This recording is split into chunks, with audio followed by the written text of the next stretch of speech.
मुच्यते। पूर्णस्य पूर्णमादाय पूर्णमेवावशिष्यते। ॐ शान्ति शान्ति शान्तिः।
सहना भवतु सहनो भुनक्तु सह वीर्यं करवावहै तेजस्विनावधीतमस्तु मा विद्विषावहै।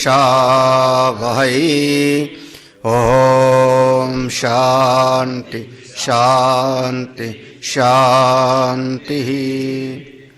शङ्करं शङ्कराचार्यं केशवं बादरायणं सूत्रभाष्यकृतौ वन्दे भगवन्तो पुनः पुनः। ईश्वरो गुरुरात्मेति मूर्तिभेदविभागिने व्योमवद्व्याप्तदेहाय दक्षिणामूर्तये नमः। सदाशिवसमारम्भां शङ्कराचार्यमध्यमाम् अस्मदाचार्यपर्यन्तां वन्दे गुरुपरम्पराम्। श्रुतिस्मृतिपुराणानाम् आलयं करुणालयं नमामि भगवत्पादं शङ्करं लोकशङ्करम्। नारायणं नमस्कृत्य नरं चैव नरोत्तमं देवीं सरस्वतीं व्यासं ततो जयम् उदीरयेत्। अध्यात्म विद्या केंद्र स्वामी प्रेमपुरी आश्रम के संस्थापक परम पूज्य प्रातः स्मरणीय महाराज श्री प्रेमपुरी जी महाराज को वंदन नमन। समुपस्थित संतजन, आत्मस्वरूप भक्तजन। सनत सुजातीयम महाभारत के उद्योग पर्व का 5 अध्याय का ये प्रसंग है।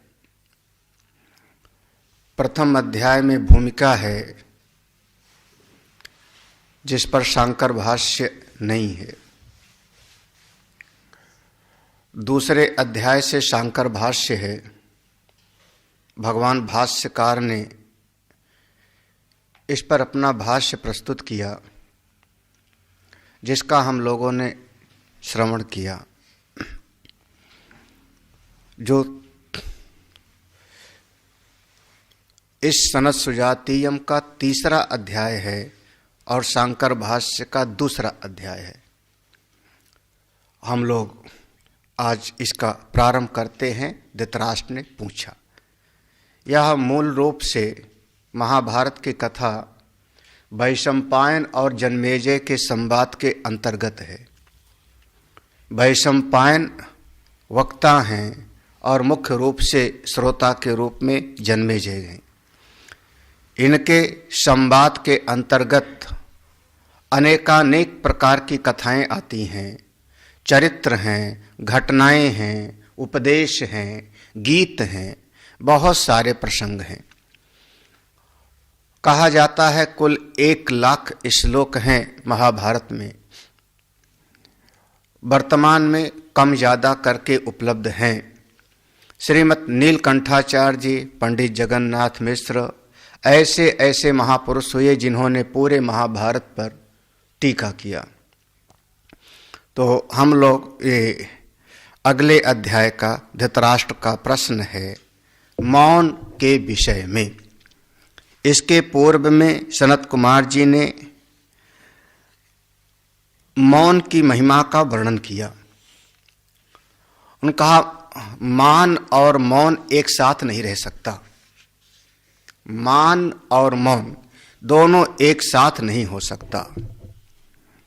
जो मान है उसके लिए आपको बोलना पड़ेगा। सम्मान चाहिए तो आपको बोलना पड़ेगा। जब आप अपनी विद्वता का प्रकाशन करेंगे, आप बोलेंगे, तो आपको सम्मान भी मिलेगा, साथ ही श्री भी, लक्ष्मी भी प्राप्त होगी। लेकिन वो इसी लोक के लिए होगी, आपको इसी लोक के लिए प्राप्त होगा।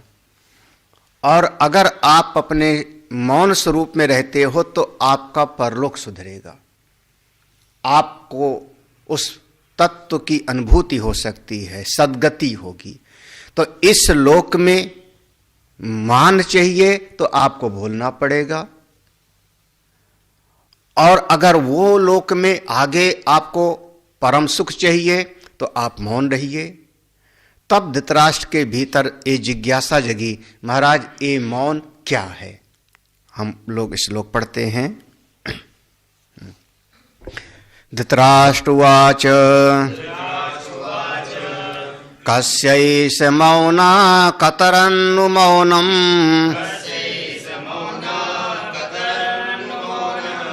प्रब्रूहि विद्वान् हि मौन भावम्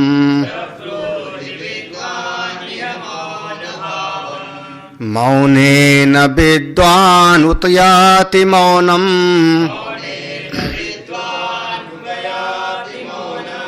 कथम मुने मौनमिहाचरन्ति।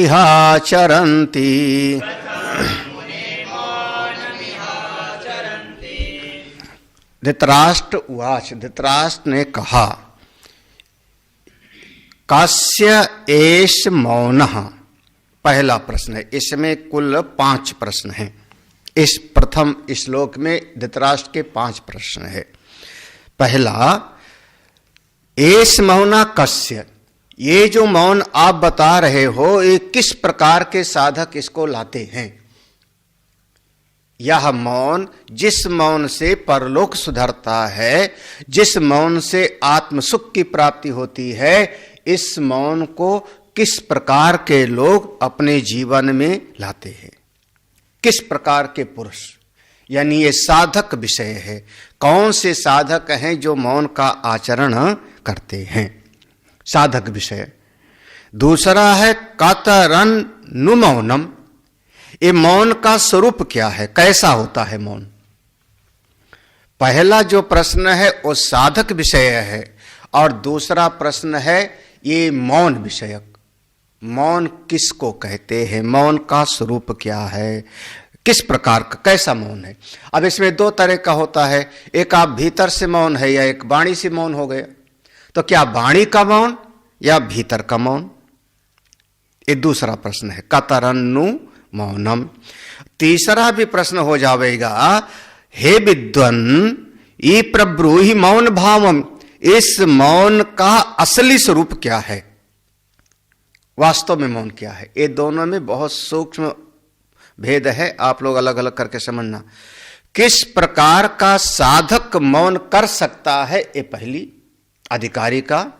दूसरा है ये मौन वाणी का है या मन का है, बाहर का है या भीतर का है, इसको बताओ। और तीसरा प्रश्न है मौन भाव, मौन का असली स्वरूप क्या है। मौन किसको कहते हैं? मौन भावम, मौन किसको कहते हैं?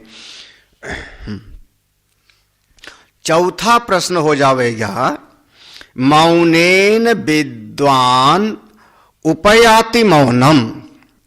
मौनेन विद्वान क्या ऐसा है कि अगर कोई वाणी का भी मौन रहे और उसका मन भी मौन रहे?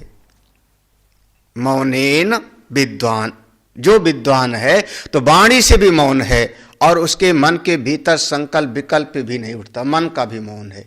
तो क्या इस मौन से उपयाति, क्या वो परम उस मौन तत्व को प्राप्त कर लेगा? कौन? जो परम शांत स्वरूप हैं। हमने सुना जिसमें कोई वाणी की गति नहीं होती, क्या उस पर ब्रह्म को प्राप्त कर लेगा? अगर उसका वाणी से भी मौन है और उसका मन भी मौन है तो क्या उस परमात्मा को प्राप्त कर लेगा? और पांचवा प्रश्न होवेगा, इह मुने, हे सनत कुमार जी महाराज, यह कथम आचरंती। यहां पर ये जो मौनी महात्मा होगा, मौन का पालन करने वाला होगा, वो किस प्रकार से यहां व्यवहार करेगा? कुल इस प्रसंग में 5 प्रश्न उसने रखे हैं, 5 जिज्ञासाएं हैं, सबका उत्तर एक ही श्लोक में है। तो जिज्ञासा पर ध्यान देना। साधक कैसा है जो मौन रहता है? पहला, भाई संसारी आदमी थोड़े रहेगा मौन। संसारी आदमी क्यों रहेगा मौन? वो तो दिन भर बोलता रहता है। मौन तो वही रहेगा ना जो कुछ आगे बढ़ना चाहता है। तो साधक कैसा है मौन का? हम लोग कभी कभी कुंभ वगैरह में देखो तो कई प्रकार के साधना वाले मिल जाते हैं। कोई खड़ेश्वरी बाबा हैं, खड़े रहते हैं। कोई हाथ उठाए हुए रहते हैं, वो 10 साल से हाथे उठाए हुए हैं। कोई एक पांव पर खड़े हैं। कोई जल के, सर्दी में जल के बीच खड़े होकर के तपस्या कर रहे हैं। कोई चारों तरफ आग जला करके साधना कर रहे हैं। कोई 10 साल से बोले नहीं हैं, वाणी का उपयोग नहीं करते। तो कौन प्रकार के महात्मा, किस प्रकार के महात्मा मौन रहते हैं? किस प्रकार का? कर्मयोगी, भक्ति योगी, ज्ञान योगी, कैसा साधक?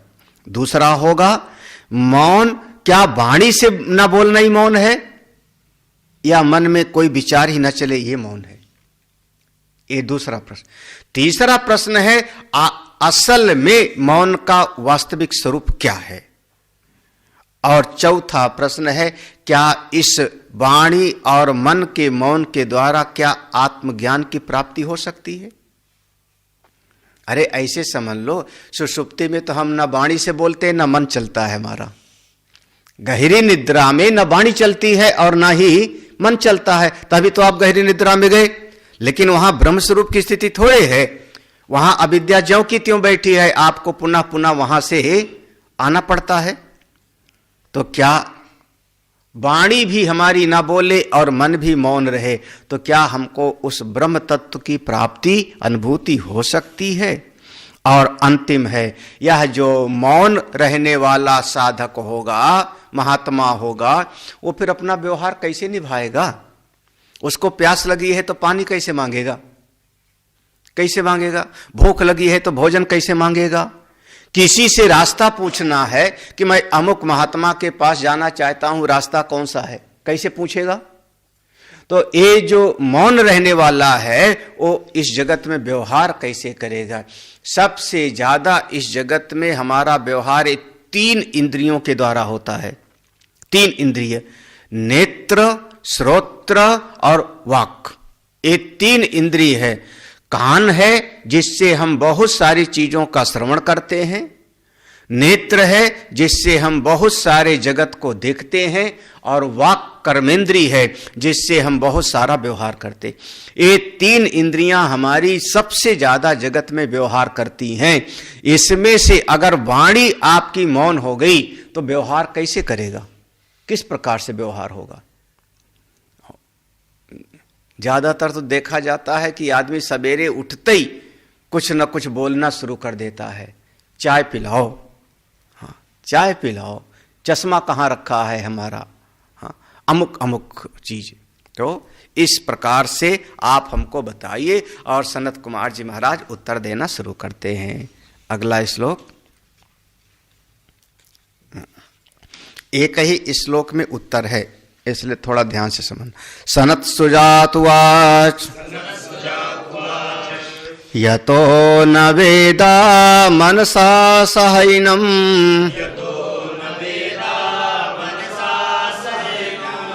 अनुप्रवयिषन्ति तथा समौनम् यत्रोतितो वेद शब्दस्तथायम्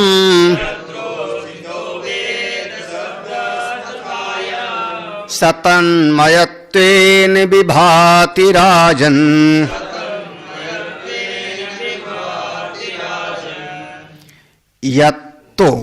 यत्तो सबसे पहला जिससे, जिससे, हाँ, वेदा मनसा, दो चीजें हैं, वेदा और मनसा, ये दो चीज।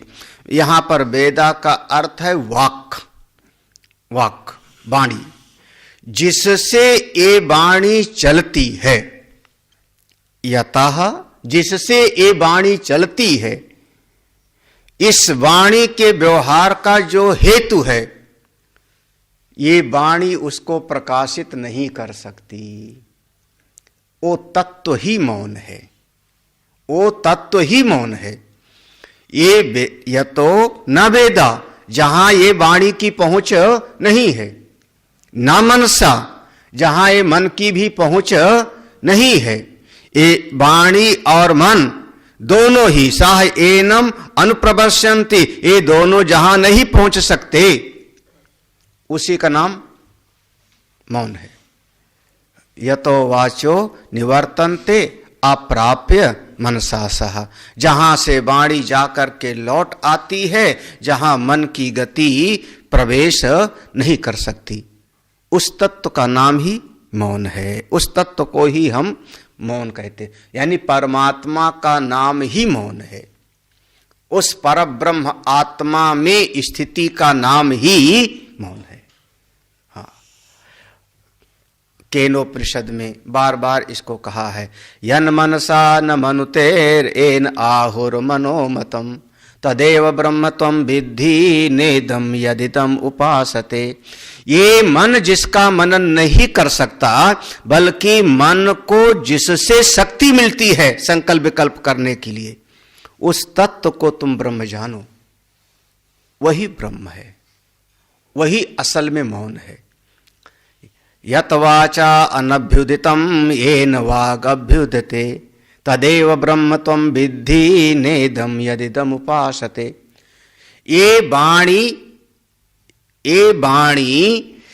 जिसकी शक्ति से चलती है, लेकिन ये वाणी जिसको प्रकाशित नहीं कर सकती, वाणी उसको प्रकाशित नहीं कर सकती, उसी को तुम ब्रह्म समझो। कोई भी कार्य अपने मूल कारण को ठीक ठीक कभी प्रत्यक्ष नहीं देख सकता। मूल कारण, हाँ, व्यवहारिक कारण नहीं।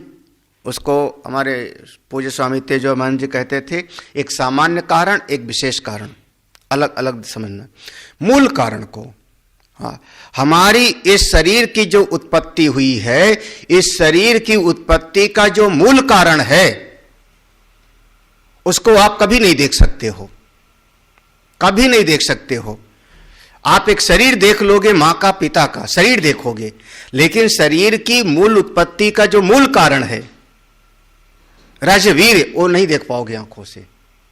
जो मूल कारण है इस शरीर की उत्पत्ति का, ऐसे पूरे जगत का जो कारण ब्रह्म है वो दिखाई नहीं पड़ता, कार्य ब्रह्म दिखाई पड़ता है। तो ये जो वाणी है, इस वाणी के द्वारा जिसको बताया नहीं जा सकता, वाणी जिससे प्रकाशित होती वही आत्मा है। मन के द्वारा जिसका मनन नहीं किया जाता, बल्कि जिसकी शक्ति से मन काम करता है, वही आपका आत्मा है, वही परमात्मा, वो परम शक्ति वाला ही वही मौन है, वही मौन है।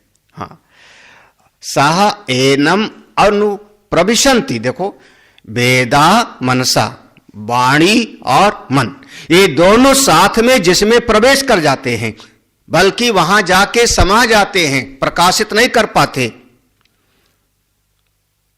ततः अथ मौनम, उसी परमात्मा का नाम ही मौन है। यहां सीधे उस ब्रह्म को ही आत्मा कह दिया कि वही ही मौन है। अथवा यस्मिन संवेदन आखे उत्थितो वाचकत्वेन, यहां पर एक शब्द है वेद। वेद शब्द के कई अर्थ होते हैं। वेद शब्द का कई अर्थ होता है। वेद शब्द का एक प्रचलित अर्थ तो हम लोग वही लेते हैं, हमारे शास्त्र, ऋग्वेद, यजुर्वेद, सामवेद और अथर्ववेद, ये भी अर्थ लेते हो। वेद शब्द का एक अर्थ होता है जानना, जानना भी उसका एक अर्थ होता है। तो यस्मिन संवेदन आखे, आपने कहा यह एवं वेद, जो इसको ऐसा जानेगा, जो ऐसा जानेगा, या एवं वेद, या जो इस तत्व को ऐसा जानेगा, तो वहां वेद का अर्थ हुआ संवेदन, ज्ञान, अनुभव। तो जो परमात्मा का अनुभव है वहां मन और वाणी ये दोनों की पहुंच नहीं। ठीक ठीक ऐसा ही। तो उस परमात्मा का नाम ही हो गया मौन, वो ब्रह्म ही मौन है।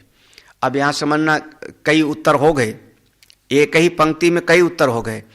पहला प्रश्न था किस प्रकार का साधक मौन रहता है, किस प्रकार का साधक, तो मतलब हो गया जो आत्मनिष्ठ है वही मौन होए, क्योंकि ब्रह्म ही मौन है, वो परमात्मा ही मौन स्वरूप है, तो जो ब्रह्मनिष्ठ है वही मौन है, यही ना। दूसरा प्रश्न था कि वाणी का मौन कि मन का मौन, तो उन्होंने कहा ना वाणी का ना मन का, बल्कि आत्मनिष्ठा का नाम ही मौन है, स्वरूप स्थिति का नाम ही मौन है, यही हो गया ना।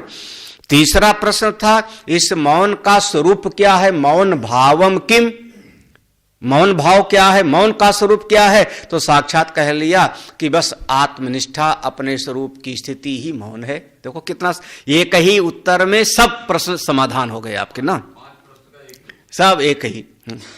यात्र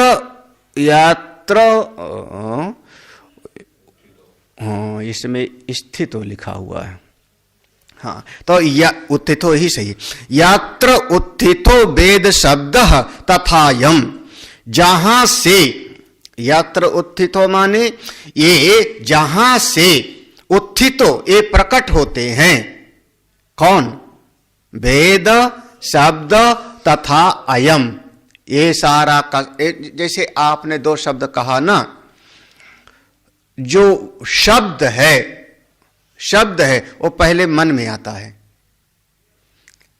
पहले मन में आएगा, उसके बाद आप वाणी से उसका उच्चारण करोगे।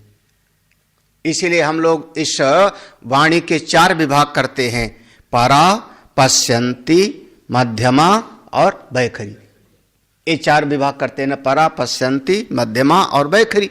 हाँ, तो पहले हमारे भीतर जो उच्चारण होता है, बोलते हैं, वो पहले नाभि केंद्र है परा का, इसलिए कहते हैं परावाणी, नाभि हमारा केंद्र है। हाँ, फिर उसके बाद वह यहां से वायु निकली, यहां से उसका आपका उच्चारण की शक्ति निकली, प्रकट हुई, आई कहां, हृदय पर। एक दूसरा आधार होता है पश्यन्ति का। फिर उसके बाद अब वह जो उच्चारण करने के लिए शब्द का चुनाव हो रहा है, वो कहां पर आया, आपके कंठ पर, तीसरा स्थान माना जाता है मध्यमा का, पारा, पश्यन्ति, मध्यमा। और जब उसको आपने जिह्वा से उच्चारण कर दिया, जल लाओ, तो यह जो शब्द उच्चारण किया इसका नाम हो गया वैखरी। अरे बिखर गया ना, हमारे मुख से बिखर गया, 10 लोगों ने सुन लिया, बिखर गया, वैखरी। थोड़ा सुधक्कड़ी भाषा समझ लेना चाहिए। हाँ, कबीर साहब की उल्टी वाणी, बरसे कंबल भीगे पानी, ये भी समझना चाहिए कभी कभी। तो बिखर गया, वाणी से बिखर गया बाहर, ये वैखरी हो गई। तो इस वाणी से बोलने के पहले आपके भीतर आएगा मन में, विचार करके देखो खूब गहराई से। आप ऐसे शब्द का उच्चारण करो जो आपके मन में ना होवे। मैं नाम लूं, कुछ नाम ले सकता हूं। हाँ हाँ, उच्चारण करो अभी। हाँ, हम बोलेंगे आपके मन में आ जाएगा, और जैसे ही आपके मन में आ जाएगा तो उसका उच्चारण तुरंत कर दोगे। हाँ, केसर कहां पैदा होती है? लो फटाफट, केसर कश्मीर पे। अब देखो मन में आया केसर। हाँ, अब मन में केसर आया। भारतवर्ष में करोड़ों करोड़ों वस्तुएं हैं, लेकिन हमारे मन में पहले आया कि पहले मन में आया केसर बोलूंगा, उसके बाद मैंने बोल दिया केसर। ठीक है ना, समझ में आया? हाँ, और मैंने केसर ही क्यों बोला, नारियल क्यों नहीं बोला? क्योंकि कल कोई डब्बी दे गया था तो दिल में बैठा था। अब देखो ना, तो अब वो भीतर गया ना, और भीतर गया ना, क्योंकि आप हृदय से जिसको चाहते हो, हृदय से जिसको चाहते हो। अब वो देखो पश्यंती में जाएगा, बैखरी, मध्यमा और पश्यंती। आप हृदय से जिसको चाहते हो वही तो मन में आएगा, अन्यान चीजें थोड़े मन में आएंगी आपके। जिसको आप हृदय से चाहते हो, इसको कह लो हृदय से जहां पर जुड़ाव है, राग या द्वेष, जैसा भी कह लो। हाँ, स्वर्ग की कामना है तो स्वर्ग आपके भीतर आवेगा। तो ये वाणी जहां से उत्थित होती है, देखो, हाँ, यात्र उत्थितो वेदाः, जहां से ये संवेद होता है, जहां से आपको अनुभव होता है, और जहां से आप शब्द का उच्चारण करते हो। दोनों बातें। अनुभव का स्थान कहां पर है? हमारा जो हाथ है वो हाथ जल गया, दर्द होने लगा, कहां पर अनुभव हुआ? मेडिकल साइंस कहेगा ये हमारे सिर में पीछे की तरफ, दोनों तरफ ब्रेन है, दिमाग है। बाएं वाले भाग को दाईं तरफ वाला नियंत्रण करता है, दाईं तरफ वाले भाग को बाईं तरफ वाला नियंत्रण करता है। ऐसा जो है यहां पीछे है, तो कहेंगे वहां पर हो रहा है। हाँ, वो एक छोटा सा हिस्सा है, और उसको अगर निकाल के अलग रख देवे तो क्या अनुभव करेगा वो? उसको भी ऑक्सीजन चाहिए, उसमें भी रक्त का संचार चाहिए। दो चीज की जरूरत वहां पर भी है, रक्त के साथ ग्लूकोज चाहिए, उसको ऑक्सीजन चाहिए। अगर दोनों ना होवे तो ब्रेन आपका काम नहीं करेगा, यही ना। तो अब वो जिसको, उसको जो है अगर निकाल के रख दो तो उसको तो कोई अनुभव नहीं होगा।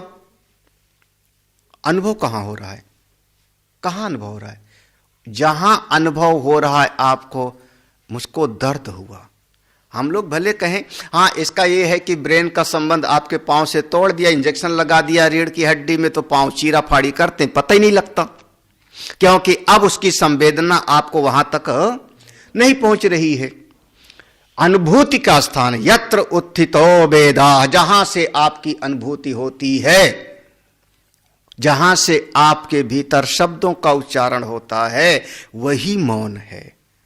सा तन्मयत्वेन विभाति राजन, जो वहां पर तन्मयत्वेन, जो उससे एकीभूत हो जाता है, तन्मय हो जाता है, तत्मय, उसी के अनुरूप हो जाता है, उसी में जाके मिल जाता है, उसी को आत्मा प्रकाशित होता है। सनत कुमार ने साफ साफ, राजा धृतराष्ट्र तो समझ गया, आंख का अंधा था, दिमाग बहुत था, कम नहीं था। ये कई श्लोक में समझ गया, आप पता नहीं समझे कि नहीं समझे। धृतराष्ट्र ने कई प्रश्न पूछे, कतरन्नु मौनम, मौन भावम किम, और सबका उत्तर एक श्लोक में दिया, और धृतराष्ट्र ने उसको समझ लिया पूरा का पूरा। एक श्लोक में प्रश्न और एक ही श्लोक में मौन माने क्या। अब सीधा सा समापन करो इस विषय को। मौन, पहला प्रश्न था कौन मौन का पालन करता है साधक की दृष्टि से, तो जो ब्रह्म तत्व में निष्ठा प्राप्त करना चाहता है। मौन वाणी का या मन का, मौन भाव क्या है, वाणी का या मन का? उत्तर दिया ना वाणी का ना मन का, क्योंकि वाणी और मन ये दोनों कहीं और से निकलती हैं, तो वो आत्मा ही मौन स्वरूप है। तीसरा प्रश्न था मौन का स्वरूप क्या है, तो आत्मनिष्ठा ही, अपने स्वरूप में निष्ठा ही मौन का वास्तविक स्वरूप है। और चौथा प्रश्न था, क्या था चौथा प्रश्न? हाँ, इस मौन के द्वारा क्या ब्रह्म तत्व की अनुभूति हो सकती है? निसंदेह। क्यों हो सकती है? क्योंकि वो ब्रह्म स्वरूप मौन ही है। तो उस परमात्मा रूपी मौन के द्वारा परमात्मा की अनुभूति हो सकती है। हो सकती। कैसे कहा? तन्मयत्वेन, तन्मयत्वेन, ये उत्तर है इसका। क्या मौन के द्वारा उसकी प्राप्ति हो सकती है? तो कहा तन्मयत्वेन, वो परमात्मा ही मौन स्वरूप है। आप जब मौन भाव से वहां एकात्मक भाव को प्राप्त कर लिए तो मुक्ति हो गई। और ये जो मौनी लोग हैं वो जगत में कैसे व्यवहार करते हैं? तो कहा मौन की भी अपनी एक भाषा होती है, लोग हृदय की भावना को समझ जाते हैं। और इशारे में भी तो समझ जाते हैं। हमारे यहां पर एक प्रमाण ही है, चेष्टा प्रमाण। एक नृत्यांगना है, भरतनाट्यम करने वाली है, वो इशारे से ही सब समझा देती है कि अब मोर नाचा, कि अब बादल गड़गड़ाए गरजे, कि पानी बरसा, कि क्या हो रहा, सब वो डांस करते करते ही सब समझा देता है। हाँ, बताओ, उनका प्रणाम करना ही अलग होता है। भरतनाट्यम वालों का क्या प्रणाम करते हैं? हे भगवान, हमने सुना, बताओ। तो उसने कहा पहले ऐसे करो, first for God, second for Guru, third for public, और डाउन और नीचे प्रणाम कर लो। लो बताओ, तो इशारे से समझा दिया ना उसने। हाँ, ऐसे पता नहीं कैसे कैसे जो है। तो इसका चेष्टा प्रमाण। तो हम मौन रहते हैं तब भी हम कोई न कोई अपना व्यवहार संपादित कर लेते हैं। तो जैसे किसी गूंगा है वो व्यवहार करता है। उपनिषद में आया ना कि एक एक इंद्रियां नाराज होकर चली गई। एक बार जो है वो वाणी नाराज होकर के चली गई, 1 साल तक नहीं आई। 1 साल के बाद वो आई और सबसे पूछा कैसे रहे? सबने कहा जैसे गूंगा आदमी रहता वैसे रह लिए। तो उसने कहा जब मेरे बगैर भी काम चल गया तो फिर जाने का कोई फायदा नहीं। तो वो है, तो वाणी मौनी लोग भी व्यवहार कर लेते हैं। अब आगे फिर राजा धृतराष्ट्र ने पूछा, हाँ, थोड़ा सा आगे एकात श्लोक कुछ ऐसे हैं, बहुत प्रसिद्ध हैं। धृतराष्ट्रवाच ऋचो यजुंसि यो वेद सामवेदं च वेदयः पापानि कुर्वन् पापेन लिप्यते किं न लिप्यते।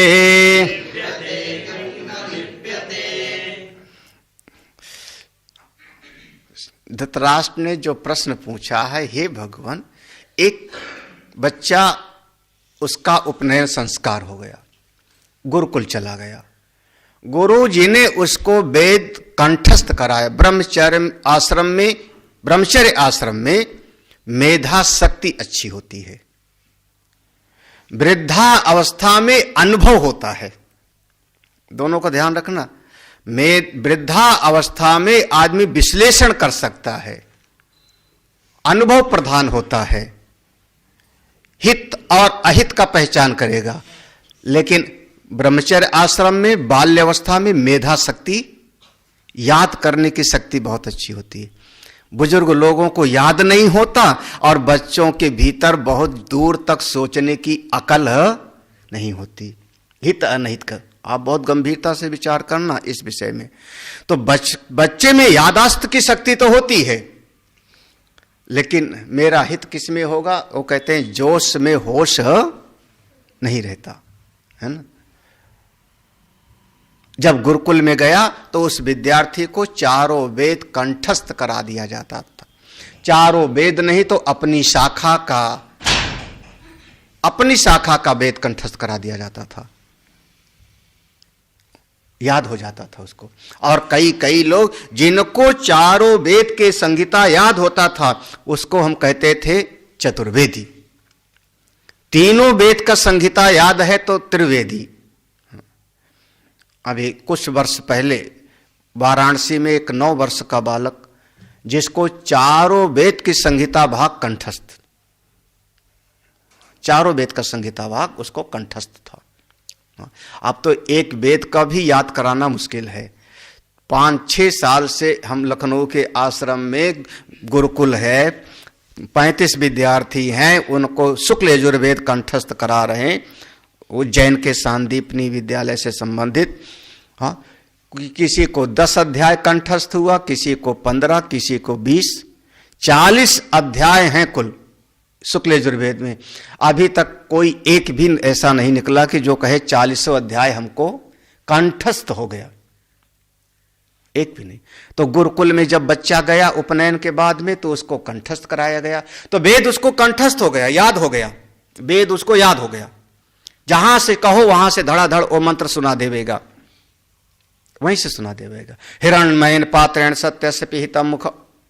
तो पूछता है धृतराष्ट्र, ऋच माने ऋग्वेद, यजुंस यजुर्वेद, सामवेदम सामवेद, यौवेद, ये तीनों वेदों को जिसने कंठस्थ कर लिया है, चवेदिया, अगर वो पाप पानि कुर्वन्, अगर वो पाप कर्म करे तो पापेन लिप्यते, वो फिर पाप से लिपायमान होगा। किम न लिप्यते, कि नहीं लिपायमान होगा। वो पाप का फल वो भोगेगा कि नहीं भोगेगा, कर्म का फल उसको मिलेगा या कर्म का फल नहीं मिलेगा। हाँ, और कई बार वेदों का ज्ञाता वो पुरोहित जी हैं, ये और पाठ करने आए या समझ लो सत्यनारायण की कथा सुनाने आए, यज्ञ में वो आचार्य बन के आए, और कई बार किसी न किसी कारण से विप्रलिप्सा या किसी भ्रम आदि के कारण कोई न कोई पाप कर दिया, गलती कर दिया, तो उनको उस पाप कर्म का फल मिलेगा कि ही नहीं। बढ़िया प्रश्न है। ऋचो यजुंसी यौवेद साम वेदम च वेद। अब इसमें आप अथर्ववेद को भी सम्मिलित ले लो। चारों वेदों को जानने वाला अगर गलतियां करेगा, पाप करेगा, तो उसको पाप का फल मिलेगा कि नहीं मिलेगा। क्या कहते हो आप लोग? नहीं मिलेगा, मिलेगा। 2 दल हो गए। हाँ, बस 2 दल हो गए। जैसे कोई बात पूछो, आधे लोग इस तरफ, आधे लोग उस तरफ। हाँ, बम्बैया पिक्चर में वो था एक, वो कहता है आधे उस तरफ जाओ, आधे उस तरफ जाओ और आधे मेरे पीछे आओ। बहुत पुरानी पिक्चर थी, शोले, उसमें ऐसे था। तो आधे हो गए, कहते हैं पाप नहीं लगेगा क्योंकि चारों वेदों को कंठस्थ है, और आधे कहते हैं कि पाप लगेगा। सनत कुमार क्या कहते हैं, देखो। श्री सनत सुजातवाच नयनम सामान्य ऋषो वापी यजुंस्य विचक्षणम त्रायन्ते कर्मणा पापान् न ते मिथ्या ब्रवीम्यहम् ते मिथ्या न अहम ब्रवीमि। तुम्हारे प्रति मैं झूठ नहीं बोलूंगा, तुमसे मैं बिल्कुल झूठ नहीं बोलूंगा। हे राजन धृतराष्ट्र, बिल्कुल झूठ नहीं बोलूंगा, सही सही कहता हूं। ते ना मिथ्या अहम ब्रवीमि, बिल्कुल झूठ नहीं बोलूंगा, सही सही कहूंगा। क्या? ए ना एनम, यहां पर नाधन एनम, एनम, ये व्यक्ति जो पाप कर्म कर रहा है उसको एनम सामानी, सामान्य धन ऋचा, तो सामवेद और ऋग्वेद, वाह और भी यजुंस, ये तीनों वेद, सामवेद, ऋग्वेद, यजुर्वेद, ये तीनों के तीनों वेद, ऊपर के ना को यहां ले आना, नीचे, ना त्रायन्ते कर्मणः, उसके पाप कर्म से उसको छुड़ाने वाले नहीं। ना त्रायन्ते, बिल्कुल उसके पाप कर्म से उसको छुड़ाने वाले नहीं है। उसको महाराज अपने कर्मों का फल तो भोगना ही पड़ेगा। हाँ, जैसा किए है सो पावेगा। और नहीं तो कई बार हम लोग पुराण में पढ़ते हैं वो ब्रह्म राक्षस बन गया। एक शब्द ऐसा कि वो पीपल के पेड़ पर एक रहता था ब्रह्म राक्षस। ब्रह्म राक्षस कैसा हो गया? ब्रह्म राक्षस कैसे हो गया? ब्रह्म राक्षस यानी ब्राह्मण के परिवार में पैदा हुआ, जन्म से ब्राह्मण था, वेदाध्ययन वगैरह थोड़ा बहुत किया, लेकिन आचरण उसका खराब हो गया तो क्या हो गया? वो ब्रह्म राक्षस हो गया। भागवत में शुरुआत हम लोग यहीं से करते हैं एक कथा से कि एक आत्मदेव नाम के ब्राह्मण थे जिनकी पत्नी का नाम धुंधली था। उनका एक बेटा जिसका नाम पड़ा धुंधकारी। धुंधकारी कैसा था? कहां था? किसका पुत्र था? ब्राह्मण का। ब्राह्मण का। आत्मदेव कैसे थे? आत्मदेव कैसे थे? श्रौतस्मार्ते सुनिष्णाता द्विती इव भास्करा। श्रुति के बताए हुए कर्म को, स्मृति के बताए हुए कर्म को करने वाले ऐसे महापुरुष थे कि उनके जैसा दूसरा नहीं था, दूसरे सूर्य के जैसे थे। उस परिवार में पैदा हुआ, लेकिन बना क्या आगे जाके? प्रेत बना। यही तो, फिर प्रेत बना, भागवत की कथा सुनी तो उसका उद्धार हुआ, ये वर्णन आता है। तो हम कहते हैं ब्रह्म हत्यारा, ब्रह्म राक्षस इत्यादि अनेकानेक ऐसी घटनाएं आती हैं। तो ये पाप कर्म से छुड़ाने वाले कंठस्थ वेद, चाहे भले तीनों हों, वो कंठस्थ वेद आपको पाप कर्म से छुड़ाने वाले नहीं है। नहीं तो आपने 3 बार पढ़ लिया अक्षितमसि अच्युतमसि प्राण संसितोस्मि, या कह दो माधवाय नमः, केशवाय नमः, गोविंदाय नमः। इतने से थोड़े छूट जाओ भैया। बस एक यहां पर सावधानी से समझना, जो हम कहना चाह रहे हैं वो याद रखना। इसीलिए बार बार हमने वो शब्द प्रयोग किया है। शायद वेद का अर्थ उसको अनुभव में नहीं है,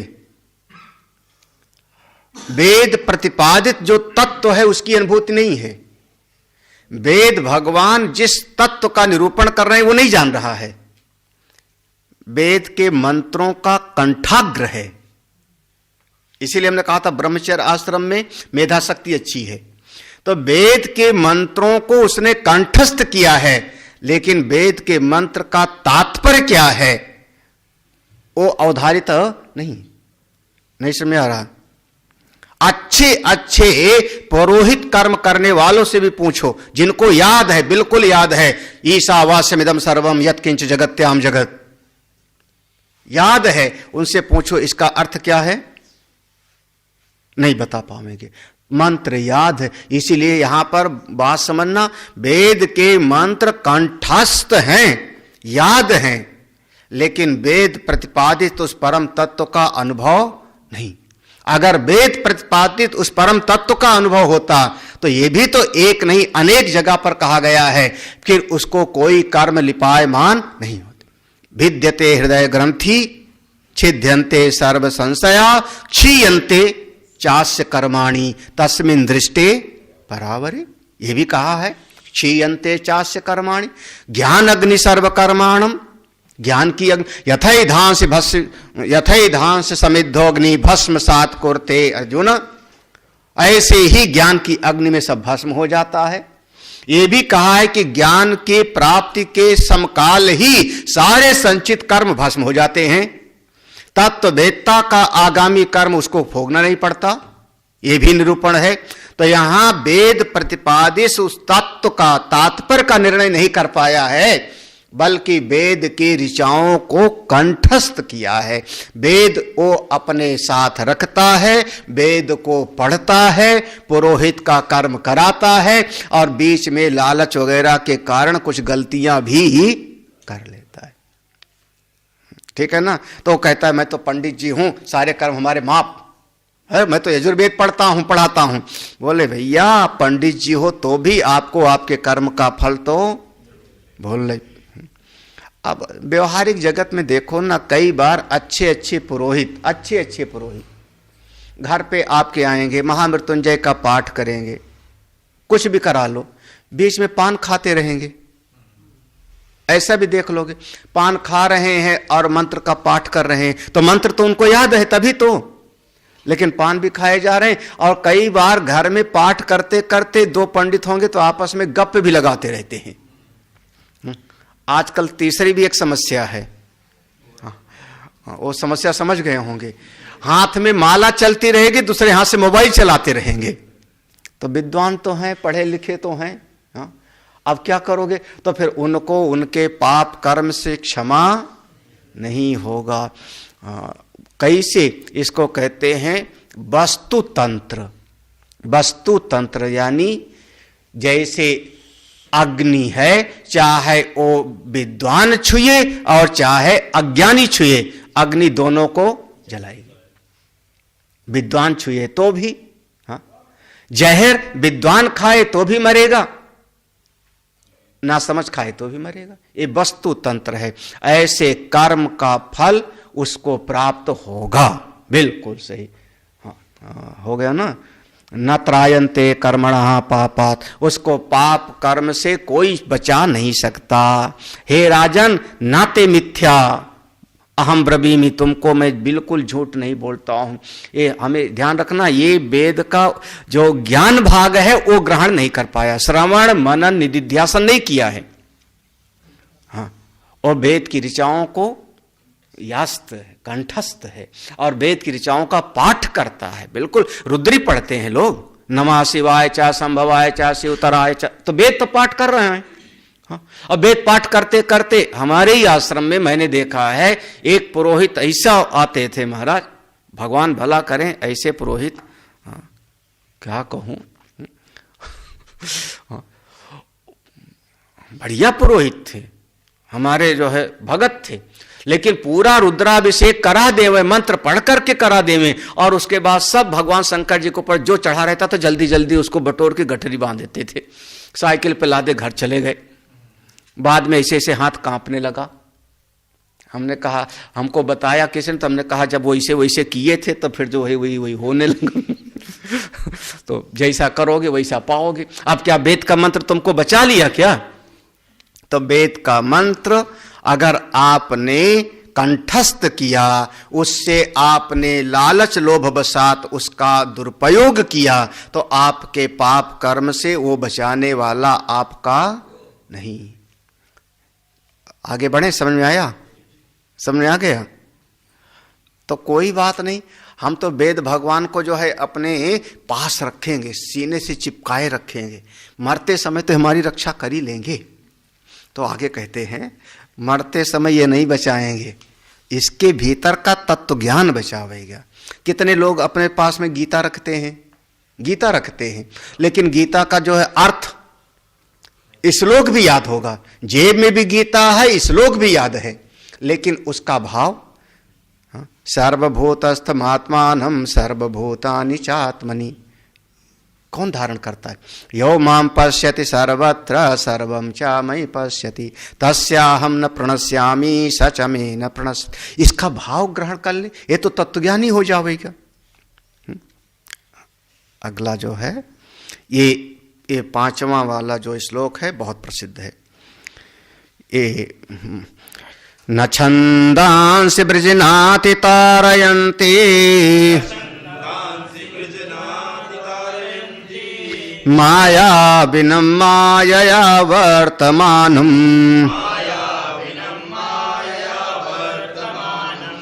नीडं शकुन्ता युजात पक्षा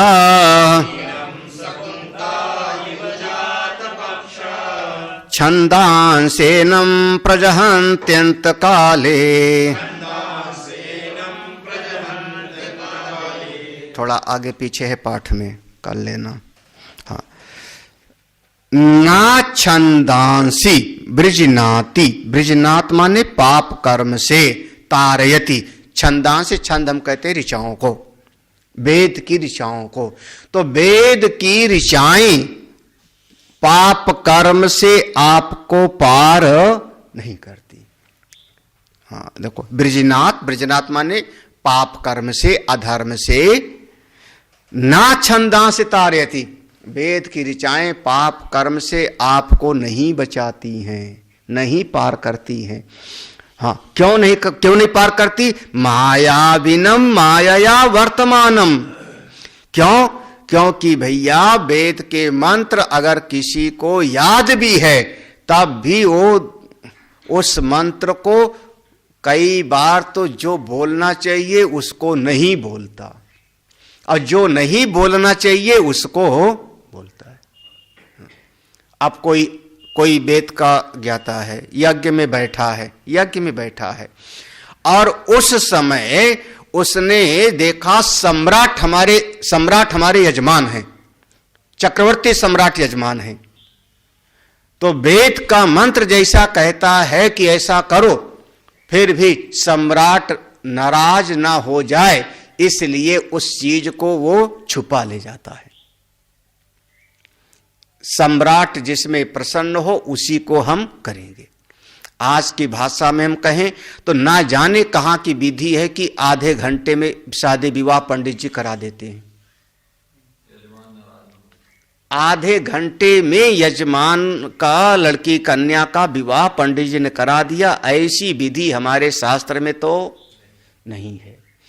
हाँ, उनका वरमाला पहले होना चाहिए कि पहले जो है यज्ञ वेदी हो और उस पे जो है वो परिक्रमा हो,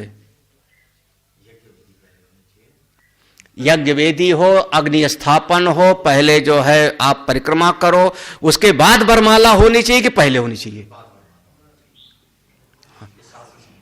अब आजकल के समय में देख लो तो अब पंडित लोग भी करा देते हैं। उधर जयमाल हो रहा है, डायस पर नाच गाना हो रहा है, उठा पटक हो रहा है, और उधर पंडित जी एक ऐसे जो है लोहे का डब्बा लिए बैठे हुए हैं, लोहे का डब्बा, क्योंकि अब फर्श पक्की हो गई। आओ भैया, ना वहां केले का पेड़ ठीक से है, ना वहां मंडप ठीक से है, बस वो बना बनाया है, उठा के रख दिया और आओ इसी में आग जलाओ और घूम लो। हर चीज नकली है। तो फिर अब ऐसे जो है ऐसे कर क्यों किया आपने? जैसी शास्त्र की विधि है उस शास्त्र की विधि का उल्लंघन क्यों किया? क्योंकि लालच बसात, लोभ बसात, किसी भय के कारण। तो अब आपसे जो अपराध हुआ उसकी रक्षा करने वाले फिर आपके मंत्र नहीं हैं। मायाविनम, क्योंकि आप जानते बूझते हुए भी उल्टा कराए ना, जानते बूझते हुए भी तो गलत कराए। हाँ, आप प्रयाग चले जाओ, हरिद्वार चले जाओ, अयोध्या जी चले जाओ, वहां गंगा जी के किनारे, जमुना जी के किनारे, सरजू के किनारे पंडा जी गाय लिए खड़े हैं। हाँ, गाय लिए खड़े हैं, संकल्प कर दो, गौदान कर दो, तुम्हारा जो है ये बैतरणी पार कर देगी। एक गाय कम से कम आज के समय में 5,000 से कम में नहीं आवेगी। साधारण सी गाय, अच्छी भली गाय तो आप हरियाणवी गिर जात की गाय लो, साहीवाल की जात, 50,000 से ऊपर आवेगी। 5,000 से नीचे साधारण सी गाय कोई नहीं है।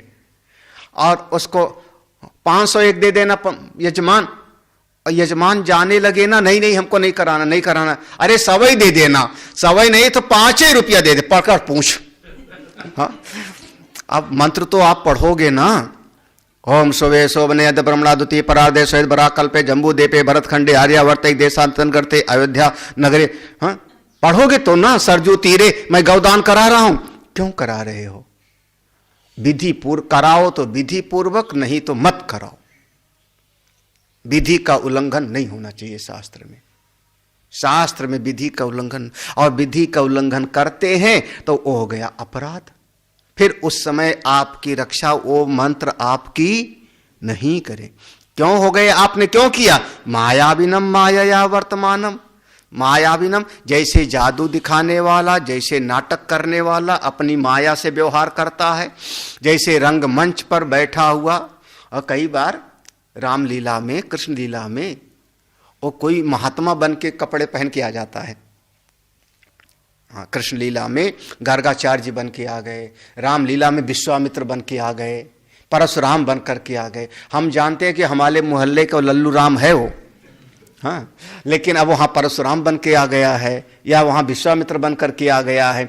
तो अब क्या कर रहा है? व्यवहार वैसे कर रहा है ना, विश्वामित्र के जैसे कर रहा है, राम चलो मेरे साथ। तो क्या कर रहा है? मायाविनम, वो रंगमंच पर लीला कर रहा है। ऐसे ही अगर कोई वेद के मंत्रों का कंठस्थ करने वाला उसका दुरुपयोग करता है तो मायावी है, मायाविना है, अपनी माया के व्यवहार में उसका मिथ्याचार है। परिणाम स्वरूप क्या होगा? आगे दृष्टांत देते हैं। अगला जो पंक्ति है दृष्टांत है, जैसे किसी वृक्ष के ऊपर पक्षी ने घोंसला बनाया, उस घोंसले में पक्षी हैं, हाँ, उसके बच्चे हैं। नीड़म, नीड़म माने कहते घोंसला, उस शकुंता माने बच्चे। उस शकुन पक्षी ने अपने बच्चे को दिया। शकुन पक्षी के 2 छोटे छोटे बच्चे हैं, किसमें? नीड़म घोंसले में। लेकिन उनके पंख नहीं है तो वो घोंसले में बैठे हैं। वो बच्चों की मां गई है जंगल में, चारा लेके आएगी तो देखते रहते रास्ता घोंसले में, वो आकर के खिलाती है। लेकिन जब जात पक्षा, जब उन बच्चों के पंख निकल आएंगे तब, जात पक्षा माने पंख निकल आएंगे तब वह छोटे छोटे जो बच्चे हैं घोंसला छोड़ के उड़ जाते हैं। ऐसे ही ऐसे लोग जो वेद के मंत्र को याद रखते हैं, उसका दुरुपयोग करते हैं, पाप कर्म करते हैं, जब इनका अंतिम समय आता है तो प्रजहंति अंतकाले, अंतकाले अंतिम समय में छंदांश एनम, एनम माने इस व्यक्ति का, एनम मायाविनम, ये जो ऐसा व्यवहार कर रहा था उसको ये सारे मंत्र छोड़ के चले जाएंगे। जैसे घोंसला छोड़ के वो पक्षी चला गया, ऐसे ये जितना विद्वान था इसको सारे मंत्र अंतिम समय में छोड़ के उड़ जाएंगे, सब विस्मृत हो जाएगा। आखिर में कुछ याद है नहीं। महामहो पंडित, पंडित राहुल संकृत्यायन अपने समय में अद्वितीय विद्वान माने जाते थे, सब भूल गए। आखिर में फिर से काखा गाखा सीखना पड़ता है कहते हैं। तो ऐसे बहुत सारे आते हैं, सब भूल जाता है महाराज, सब विस्मृत हो जाता है। इसलिए वेद को कंठस्थ भी करो, आचरण भी अच्छा होवे, और साथ ही तात्पर्य निर्णय करो। ये यहां पर ब्रह्म विद्या का अनुभव करने वाले की बात नहीं है, ब्रह्मवेत्ता की बात नहीं है, यह ध्यान रखना इस प्रसंग में। हाँ, जो ब्रह्मवेत्ता है उसको फिर किसी प्रकार का कर्म लिपायमान नहीं होता, वो अलग चीज है। यहां पर वेद की ऋचाओं का कंठस्थ किया है, उसका क्या होगा अगला जो। अब वेद की ऋचाएं तो दुर्योधन को भी कुछ न कुछ यादें रही होंगी। कर्ण को था कि नहीं, संध्या बंदन करने जाता था, उसकी प्रतिज्ञा थी कि संध्या बंदन के समय पर जो हमसे कोई मांग लेगा मैं कभी मना नहीं। तो संध्या बंदन करता था तो वेद के मंत्र का पढ़ के तो करता रहा होगा, गायत्री का जाप तो करता रहा होगा, तभी तो सूर्य पुत्र है, हाँ, जानता तो रहा होगा। हाँ, लेकिन रावण को वेद के मंत्र याद थे कि नहीं? सब ब्रह्म है ये पता नहीं है, सारा जगत ब्रह्ममय है, सब एक परमात्मामय है, ये पता होता तो समस्या कहां होती। लेकिन वेदों का भाष्य करता है तो वेदों का ज्ञाता है, लेकिन ब्रह्म का ज्ञाता ब्रह्मवित्त नहीं है। रावण को ब्रह्मवित्त मत कहना, वेदों का मंत्र का कंठस्थ है, उसका भाष्य करने वाला है, व्याकरण का ज्ञाता होगा, लेकिन ब्रह्मवित्त नहीं है। ब्रह्मवित्त ब्रह्मैव भवति। हाँ, नहीं तो जो ब्रह्म को जानेगा, आत्मा को जान लिया, ब्रह्म और आत्मा एक है। जब आत्मा को जान लिया तो तरत शोकम आत्मवित्, फिर शोक को पार कर जाएगा। और रावण तो शोकाकुल है, हाय हाय मेरी बहन का नाक क्यों काट लिया, शोक तो कर रहा है। तो अगर आत्मज्ञानी की बात नहीं है यहां पे, यहां पर बात है किसकी? वैदिक कर्मकांड में लगा हुआ, वेदों को कंठस्थ किया हुआ, उसकी बात है। जो ब्रह्म वेदता है, नहीं तो अनेक अनेक श्रुतियों से विरोध हो जाएगा, अनेक श्रुतियों से विरोध हो जाएगा। हाँ, तो इसलिए जो ब्रह्म वेदता है उसकी चर्चा अलग करेंगे। यहां पर इतना समझ लो। ओम पूर्णमदः पूर्णमिदं पूर्णात् पूर्णमुदच्यते पूर्णस्य पूर्णमादाय पूर्णमेवावशिष्यते। ओम शांति शांति शांति। हरि ओम। श्री गुरुभ्यो नमः। हरि ओम।